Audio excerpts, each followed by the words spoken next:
Hello, everybody. Welcome on. My name is Benjamin Bloom. This is the Benjamin Bloom Football Channel. Please leave your bias at the door and join me as we react to the latest Championship manager in the door. It is Russell Martin at Swansea. This had been an interesting story. So Steve Cooper going out, mutual consent, some ideas of a little bit of chaotic scenes in the boardroom there up at Swansea.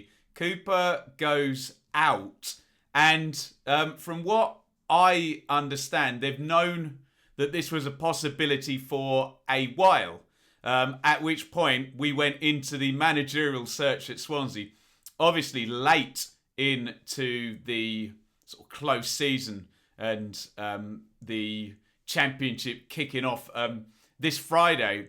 Indeed, we saw all the names linked. John Terry then left Aston Villa, which got tongues fluttering. I think Jody Morris was heavily linked. Then we'd heard that Russ Martin was a hot favourite. Then we'd heard he didn't want it. Then we heard MK say there's been an official approach made. I think that was on Saturday or possibly on Friday, in fact. And we kind of knew from yesterday that this was going to be announced at some point, and Swans have gone. I thought it was going to come Monday morning, to be honest, but there we go. We're going to talk about it at 6:30 on a Sunday night. Why the hell not? So, the deal presumably completed, and Russ Martin makes the jump from MK Dons in League One.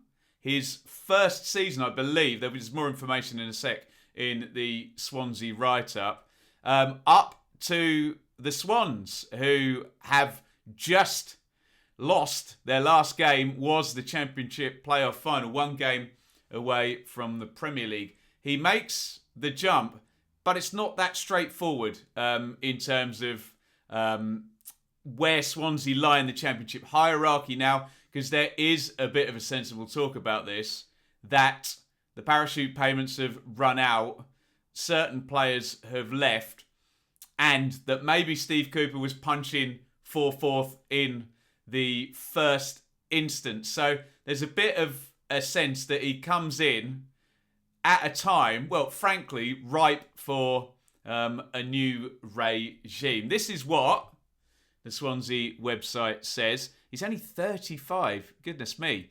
A 3-year deal he's signed. He's going to be joined there by Luke Williams, Matt Gill. He works at Ipswich.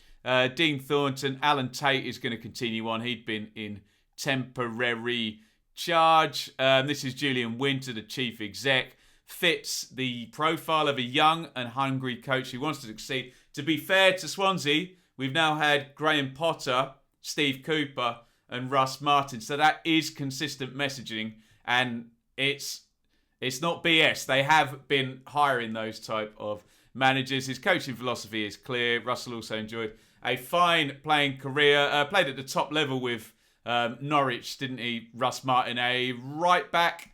I think definitely a full back, wasn't he? I think he played centre half a fair bit. They go on to say, 15-year playing career, a promotion to the Championship, and then most successful stint there at Norwich. There you go. Played alongside Bennett, Norton and Smith, who are all there now. So I assume he'll be familiar to them when he comes and shakes hands with all of his new players. MK Dons as a player. And then, think of it what you will. Tisdale out, and Martin, the captain, then takes the manager's job from his previous boss, retired as a player. Oh, I stand corrected. It's more than one full season. He did the end of the 1920 season. And then 13th place finish after implementing an attractive style that saw the Dons sit behind only Man City and Barcelona when it came to their dominance in possession. So that'll always get tongues wagging. And I'm sure you've seen the clip. It's excellent, where he's asked by a journalist about plan B, which it must be the most irritating thing for a manager possible. And he gives a staunch defence of this playing philosophy that he used at MK Dons. And, well, let's give you the numbers. There they are. So those are League One's top teams in possession, aggression, aerials, shots, pass accuracy, and ratings. Ignore ratings. People get very emotional about them. But pass accuracy, 83.3%. Clear top of that one, MK Dons. Possession, 60.3%. Clear top of that one. So I know we get into very murky waters very quickly when it comes to possession football and the non-believers. Hashtag the only stat that matters. It's not the only stat that matters. It is the most important one, is creating chances, scoring goals and winning games. But those underlying metrics and that ability to keep the ball and dominate games. And Swansea fans will know better than most after Martinez, Rodgers, Laudrup, that it's actually a pretty good defensive strategy as well. Possession teams concede less chances because they have more of the opponents have less of the ball, quite clearly. Look, he was doing it at MK Dons that didn't have the best players in League One. And there's always the question, what happens when this type of manager gets better players? Well, no offence to any of the MK Dons players, he's going to get better players now. Does he get the best players in the Championship? No, not quite. There's 3 relegated teams come down with year 1 parachute money. Obviously, Bournemouth retained. 2 parachute teams out the way in Watford and Norwich who bounced straight back up into the Premier League. But as I suggested, there is a little bit of tension and a bit of a sense of a trend down and a possible imputation that the job becomes more difficult than it was for Steve Cooper. I'm not saying it was easy for Steve Cooper. And I had a great chat on the Swanscast podcast last season talking Swansea. And they said, oh, beautiful football under Graham Potter, 10th. Steve Cooper a bit defensive, playoff semi-final, playoff final. So do the ends justify the means? Plenty of sort of discussion to be had on football philosophy here as it pertains to what Swansea fans have seen and what they want and what will ultimately deliver what they want. There's the history for Swansea. So you can see 1, 2, 3, 4, 5, 6, 7 seasons in the Premier League. Not long before that, though. Look, they were in League Two, sort of 7 years before they were in the Premier League. So it has come quite fast. Big stint at Premier League level and the trophy as well. They won the League Cup. But there were the 3 seasons at Championship level. And you can see, as I just laid out, 10th under Graham Potter with McBurney, James in year 1 of the parachute payments. Then Potter out to Brighton, Cooper in 6th position. Late run at the end of that season to overtake Forest. Lost in the playoffs to Brentford. Rhian Brewster, brilliant at the end of that season. Mark Guay, the first we saw of him, and Freddie Woodman in goal. Matt Grimes, Jay Fulton. The emergence of Connor Roberts parlaying into last season, where they went one step further, but not the final step. They got to play a final and again lost to Brentford. Now, if I bring that up, take a look on the left-hand side and you'll see the team that started the playoff final. Woodman will not be returning on loan, we don't think. Guay has gone to Crystal Palace. Grimes is being linked with a move away. Hurahan will not be coming back on loan, we don't think. I think Connor Roberts is injured. And Andre Ayew, who'd been a goal-scoring output machine there for Swansea. Yes, we know he was paid a lot of money on a legacy Premier League contract, but also, obviously, Steve Cooper is not there. So this is, in some respects, a bit of a gamble by Russ Martin, but he's still jumping up from 13th place in League One to a Championship team. Yes, they did finish 4th, but the expectation now, no parachute money, and again, those names, no Cooper. Obviously, there's not going to be any Cooper because Martin's there now, but you know what I'm saying. Compared to a couple of months ago, no Cooper, no Guay, no Woodman, no Ayew, no Hurahan, and a bit of to-in and throw-in on Matt Grimes. We'll see if Russ Martin can sweet talk him. Certainly, he would fit into a possession-based side. There have been some players come in. You can see up the top there, Joel Pirro, a striker that maybe if Steve Cooper had, could they have gone one stage further, because they were very much in the automatic promotion hunt until Norwich and Watford went into overdrive, weren't they? Liam Walsh, you can see there, has come in central midfield as well. Are they better or are they worse than last year? They've got less money. They've probably got less players as well. No, Ayew is a big one. I'm labouring the point there on him, but he really, really was tied to Swansea's relative success in the past couple of seasons. So look, my take on it, for what it's worth, is that I admire Russ Martin, who's a young manager who's tried to do something in League One. And let's be fair, look at the Ipswich scarf. My team is in League One, and I hear professional people, ex-players who I respect, have told me, just get out of it. Just do what you need to and get out of it and go into that second tier by any means necessary.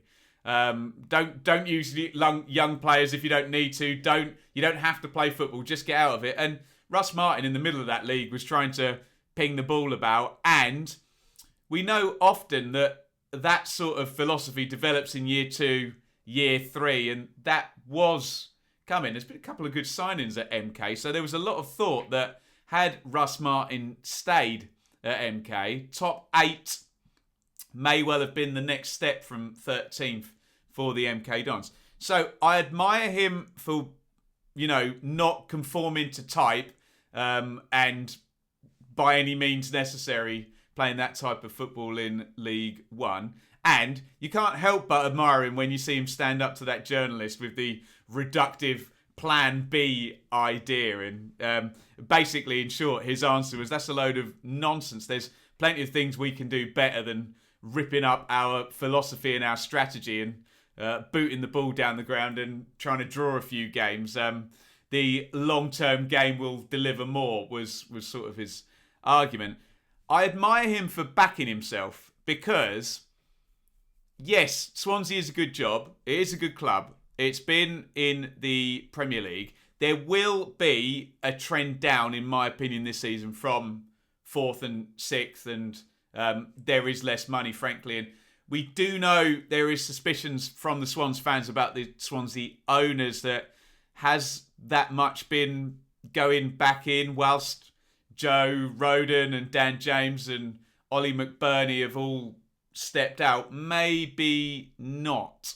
And we know in the Championship that tends to drip, drip, drip away. And unless you can have a fantastic pattern of play and some innovation on the pitch, that's quite hard to override with 3 new parachute teams dropping in, literally parachuting in every season. It can be a tough old ask.